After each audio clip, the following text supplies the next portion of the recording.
In today's video, I'm going to teach you how to create components in Webflow.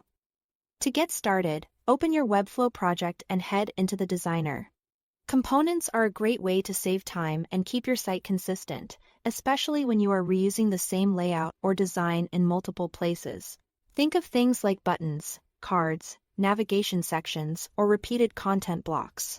Once you understand how components work, updating your site becomes much faster and much more organized. On your canvas, select the element or group of elements that you want to turn into a component. This can be a single item or a collection of items working together as one reusable design.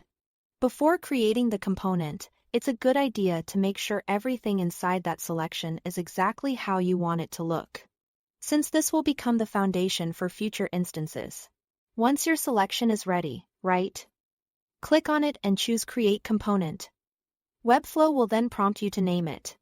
In the pop-up modal, give your component a clear and recognizable name, something that helps you immediately understand what it is later on. This is especially helpful if your project grows and you end up creating many components. After naming it, click Create. Now that your component has been made, open the Components panel by clicking the diamond icon in the left toolbar. This panel is where you can manage and access all of your saved components. Find the one you just created, and when you hover over it, you can preview it before placing it on the page. From there, simply drag and drop the component anywhere onto your canvas. This makes it easy to reuse the same design across different sections of your website, without rebuilding it from scratch each time. It's one of the biggest advantages of using components in Webflow. If you ever need to make a global change, double-click any instance of the component to edit the main component layout. This is incredibly useful because any changes you make there will apply universally to every linked instance of that component throughout the project.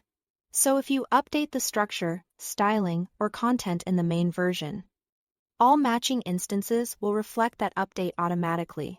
And if here is ever a case where one specific instance needs to become unique, you can right-click that instance and select Unlink Instance. This breaks it away from the master component, allowing you to edit it independently without affecting the others. That's all to it. Thanks for watching.